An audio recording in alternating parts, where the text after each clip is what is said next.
Pull natin. Laya.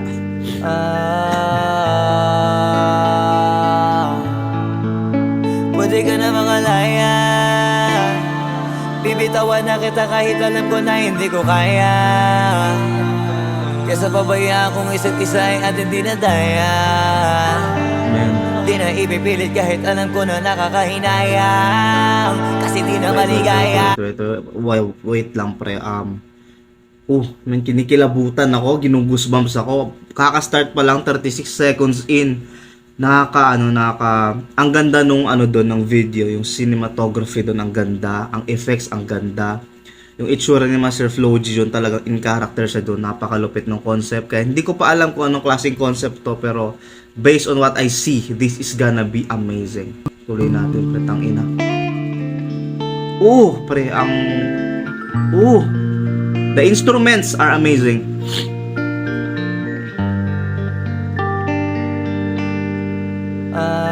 Tayo to see pare.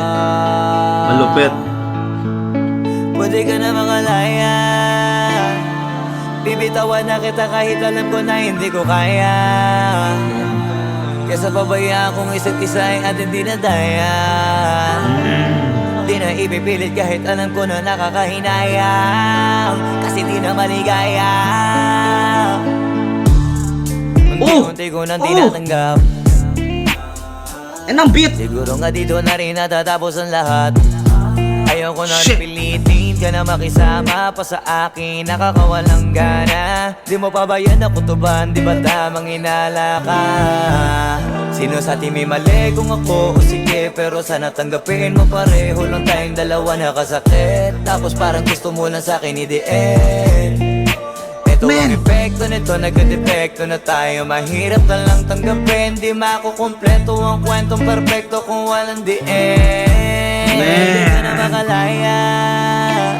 What the F, pre? So pinapalaya niya na yung kanyang kasintahan. Double meaning to na kanyang minamahal na palagi na lang siya inaakusahan, palagi na lang siyang mga mali niya nakikita, yung mga pagkukulang niya, no? Sinasabi niya dito na pwede ka nang lumaya, total, hindi ka nang maligaya sa relasyon natin. Grabe, no? Ito yung sinasabi ko, pre. Grabe yung thought process ng ganitong klaseng music video. Grabe yung feeling, yung pakiramdam, grabe yung craft. Simple lang yan sa mata mo, pero yung ginawa nila at this entirety, yung artistry ni Floji doon sa pag-a-act niya, 100% kuwang-kuha niya yung damdamin mo, pare. And the writing is freaking amazing. Let's go. Bibitawan na kita kahit alam ko na hindi ko kaya. Kesa pabayaan kung isa't isa ay ating dinadaya. Di na ipipilit kahit alam ko na nakakahinaya. Kasi di na maligaya. Pwede ka na makalaya. Bibitawan na kita kahit alam ko na hindi ko kaya. Kesa pabayaan kung isa't isa ay ating Oh shit, man. Oh man. Ito yung sinasabi na pagmahal mo, palayain mo. Sabi niya hindi niya kayang palayain yung mahal niya, pero sinasabi niya kahit hindi ko kaya, papalayain kita. So ganun yung totoong definisyon ng pagmamahal, no? Napakabigat, pare. Let's go, man. At ayaw niya na daw, parang naglulukuhan na lang sila, na parang paplastikan na lang sila. Ayaw niya ng ganun. So kaysa maging ganun, okay, let's go with our other ways ng hindi na umabot pa sa ganun na kalokohan na lamang. Let's go. Hindi na daya. Di na ipipilit kahit alam ko na nakakahinaya. Kasi di na maligaya. Ano yung mga bata dito? Oh man. Man. I have to emphasize, I have to give credit where the credit is freaking due, man. Narinig mo yung beat na yun, pre? Di ba tumalon yung eardrum mo saglit doon? What the F, man? The beat! Hindi na daya. Di na ipipilit kahit alam ko na nakakahinaya. Kasi ang beat, pre. Oh, man! Na ganun lang nawasak ka lahat. Di ko na pangatawanan na hindi kita iiwan. Kaso lang hindi na kita kayang samahan pa dyan sa kadiliman. pare. Salamat ko pa rin yung mga araw at gabi na naging sa'kin ka. Wala tayong magagawa, di tayo aandar kung meron kang palyadong makina. Kaysa naman loko. Pre, ang lalim nitong dalawang to. What we see here is not just music itself. This is what you call art. Artistry, being the masters of their own craft right here. Dang, pare. Minsan talaga nainis ako to kay Skastay sa mga personal shit niya sa buhay, pero man, personal shit and his artistry is different. Hindi mo pwedeng ipaghalo yan kasi business and personal life are different. And his talent and his personal shit is different. Pag sa talent, pre, talagang hayop. Animal to si Skastay, pre, sa talent. One of the most talented artists ever in the history of music. In the history of Filipino music, one of the best ever. Sinasabi ko talaga, pre. Animal, sinasabi ko. Let's go. Mahan pa dyan sa kadiliman. Pinagpapasalamat ko pa rin yung mga araw at gabi na naging sa'kin ka. Wala tayong magagawa, di tayo aandar kung meron kang palyadong makina. Oh, ganda na kaiming. Lokohin ko sarili kong ayusin ang mga bagay na sira na.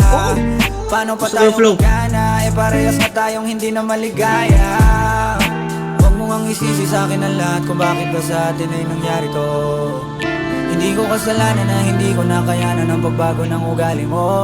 Sinubukan ko na makintindihin kita, mas lalo kong nakikita na hindi tayo para sa isa't isa. Pwede ka na makalaya. Dang. Wala kita kahit alam ko na hindi ko kaya. Ang bigat ng beat talaga, punyeta. Kung isa't isa ay ating dinadaya. Daya. Oh. Di na ipipilit kahit alam ko na nakakahinaya. Kasi di na maligaya. Pwede ka na makalaya. Binitawan na kita kahit alam ko na hindi ko kaya. Kesa pabayaan kung isa't isa ay ating dinadaya. So yung palang kakabata doon is parang kupido ng pagmamahal, subalit 'di ba parang ganun. So other term ba 'yon ng bulag ang pag-ibig? So parang handa kang magbulag-bulagan para sa taong mahal mo kahit na alam mong mahal mo siya, pero you have to set her free. So pagbulag-bulagan ka na lang. Hayaan mo na lang, parang ganun. Tapos kung may gusto kang masabihin, tikom na lang ang bibig, palayain mo siya. Man, that's what I'm getting at.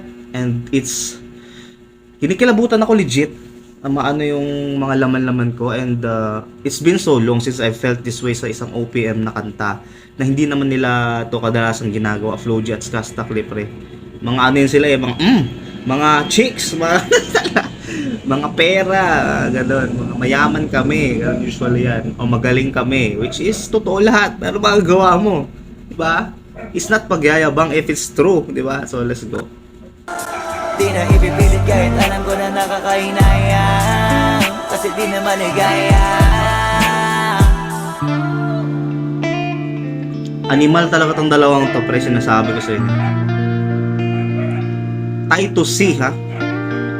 Alalahanan niyo yung pangalan yan, animal yan si Master Taito C.